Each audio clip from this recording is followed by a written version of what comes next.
y'all remember that show, Captain Planet?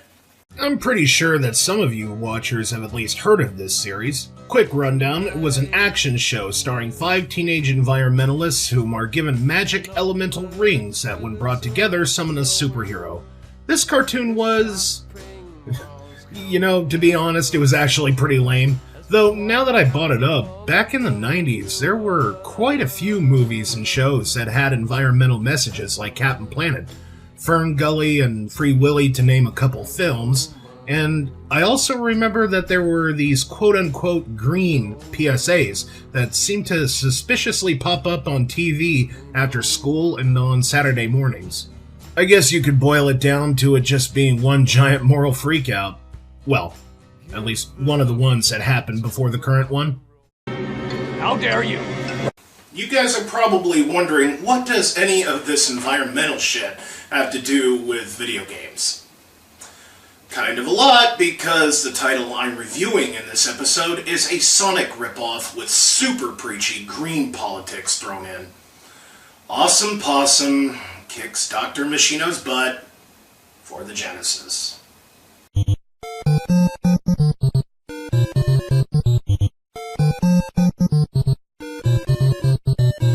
I want to make a little disclaimer before we get to the history and review. Like with any kind of stance, be it in politics, society, or religion, I have nothing against environmental messages.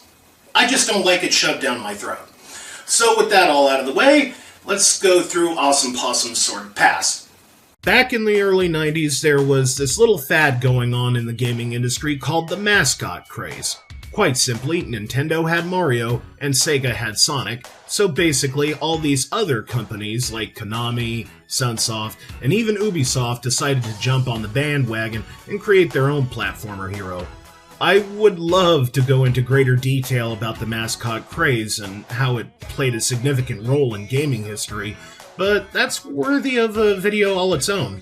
I only bring it up because Awesome Possum was Atari's attempt at creating a platformer mascot. The man that was responsible for the concept of this game was former freelance programmer Richard Seaborn, whom, from what I could gather, had been working for Atari since 1988. Then, in 1992, he was tasked by the higher-ups of the company to create a video game character who taught lessons about saving the environment. Originally, Seaborn made Awesome look like a North American possum. However, the execs at Atari felt that this design was too ugly, so Seaborn switched Awesome's look to be more similar to the smaller and cuter ringtail possum. After about a year of development, Awesome Possum would release on Thanksgiving Day 1993, and the reception thereafter would range from mixed to negative. A good example would be in the Easter 1994 issue of Sega Pro, where they gave the game a 25% out of 100, stating at the end of the article, quote, "a complete waste of time and energy," unquote. Weirdly enough, nearly 4 years after Awesome Possum's release, Atari wound up in a copyright lawsuit concerning the game's main character.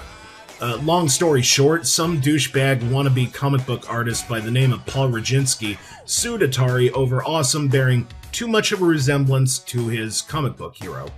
The case was ultimately thrown out due to the fact that Roginski's comic was actually unpublished. And get this, it never got published. Granted, I'm still left wondering, who in their right mind would sue for such a crappy-ass video game character? As Shasta mentioned, the game and the character's first problem is the name itself. Awesome Possum kicks Dr. Machino's butt. I'm awesome! To avoid any confusion, I'm going to refer to the game itself as Awesome Possum and the character as AP. I'm doing that because, in my humblest opinion, the fact that this guy's name is literally awesome is fucking retarded. With an alias like that, Atari might as well have named him Tubular or Bodacious. I should iterate that I have absolutely nothing against the term awesome. In fact, I really like it. You folks already know that I use that word as my highest review grade. But the term itself, or even similar, is not what I'd call a name. To me, this shows that Seaborn and the other devs at Atari didn't really put that much thought into this game and heroes' names.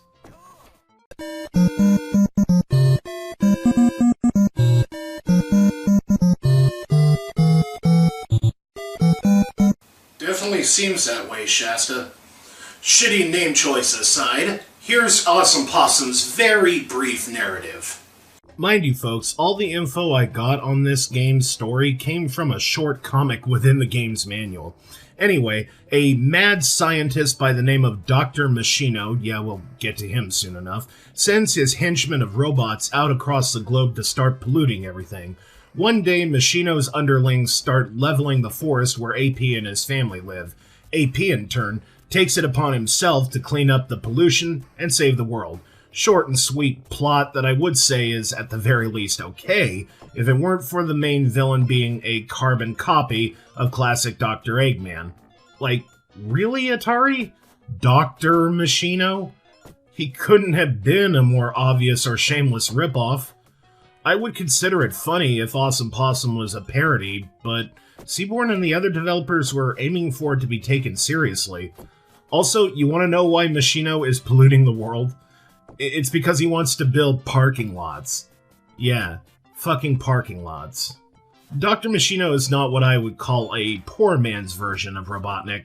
That would be too nice. Nah, he's more like a homeless crackhead's version of Robotnik. To be frank, that's actually a new low I've hit. In all my years of playing video games, I've never really come across a villain this lame. Not even in Fugitive Hunter. In fact, it could be argued that that game had one of the best villains, seeing how it was Osama bin Laden himself.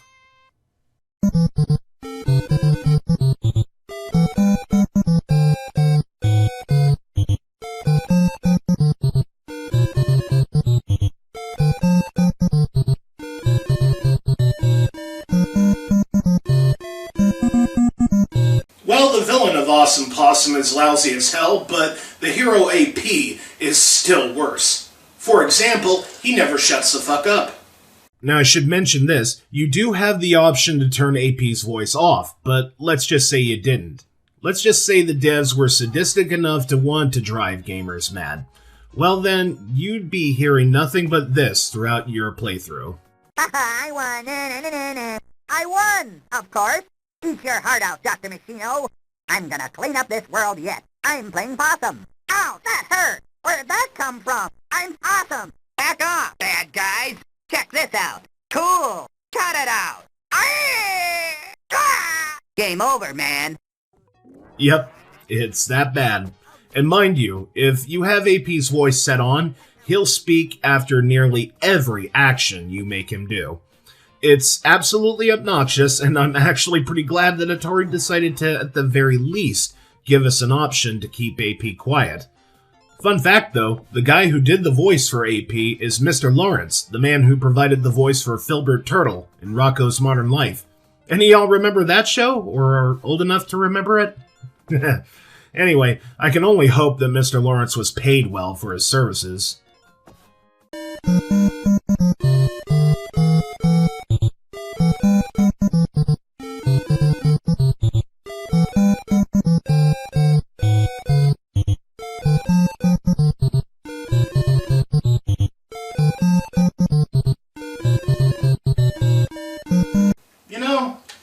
Atari was actually a tad late in terms of what animal they chose as their platformer mascot.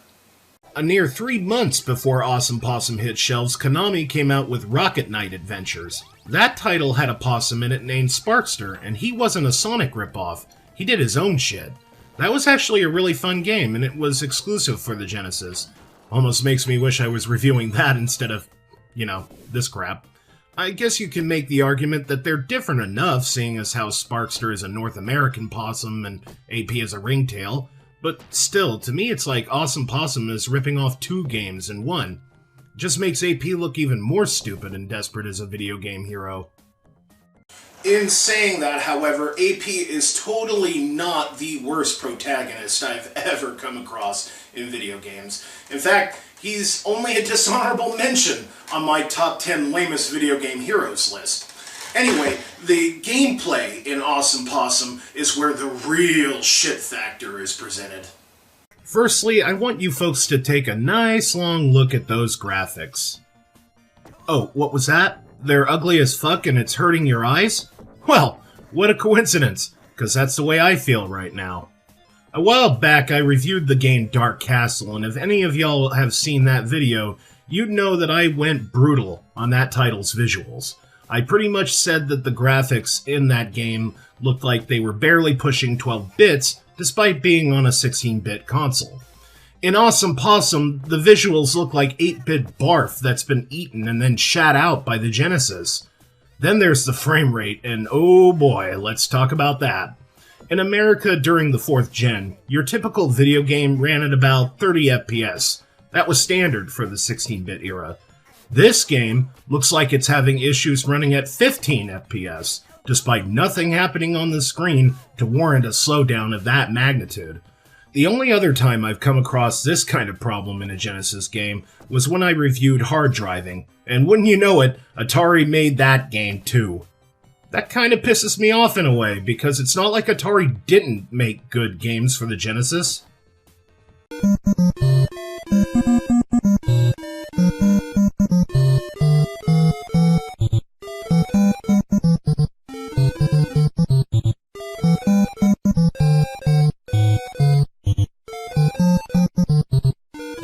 Like any platformer, level design is one of the key things to a potential player's enjoyment.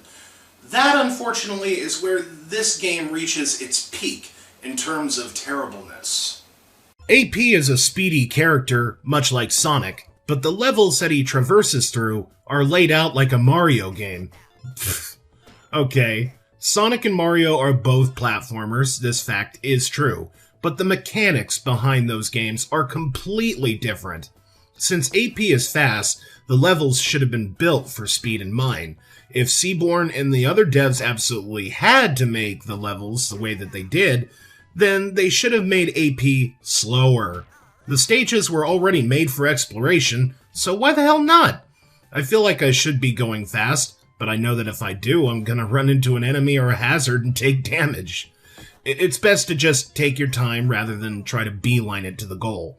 I should note that it's also not a good idea to jump your way through the levels either. AP is not all that much stronger in ball form. Thankfully, Awesome Possum isn't one of those one-hit death games. Truth be told, AP can actually take quite a beating before he loses a life.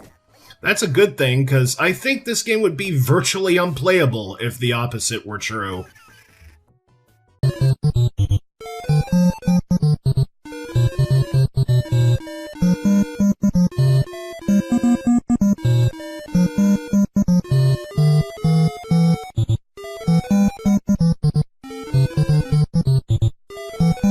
Now that you mention it, I don't think there actually were any testers for Awesome Possum. If there was, I think that they could have toned down the green politics just a bit.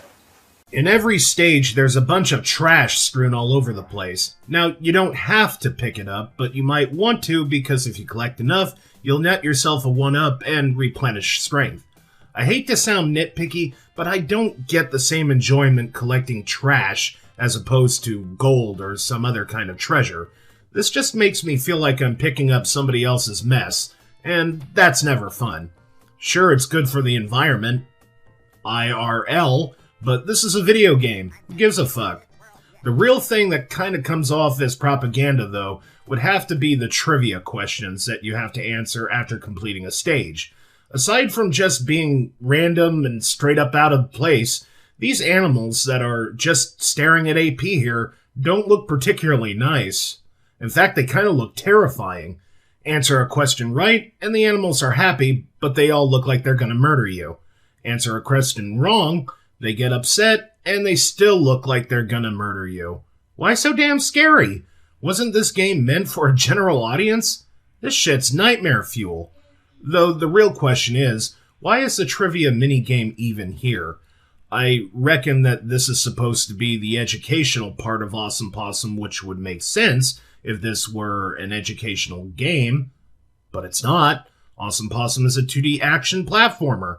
Also, this quote-unquote environmental educational stuff is just a wee bit ironic considering the fact that the game cartridges are made from plastic. That shit ain't environmentally friendly.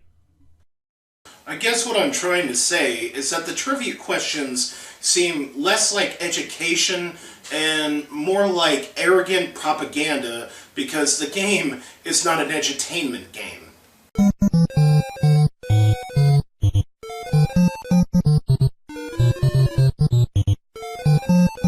Oh, good point. The enemies and bosses you come across are super generic. The bad guys are mostly robots, which would be cool if more attention were given to their detail. Seriously, a lot of these guys look kinda half-baked. No time to make the enemies look more interesting, we gotta get this game out for the Christmas season.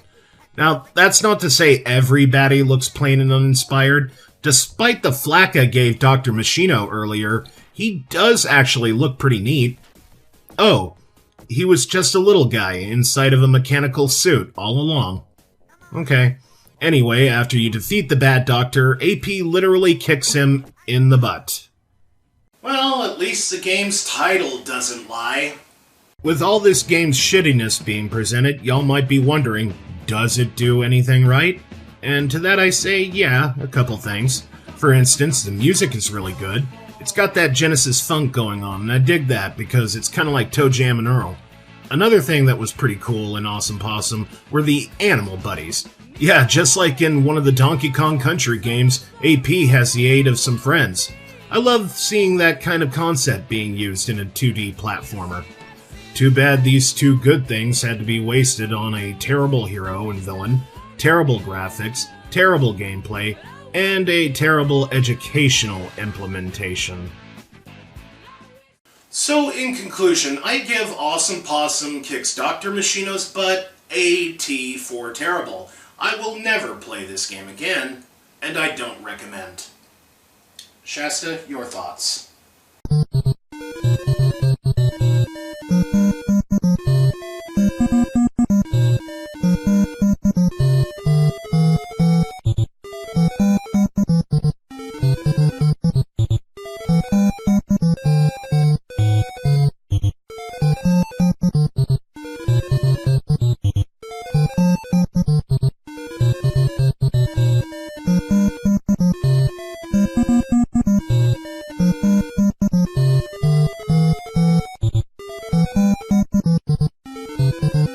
Well, everyone, that was a pretty bad game, but I know of one other exclusive Genesis title that's far worse. Until then, farewell for now, folks. I'll see y'all in the next episode.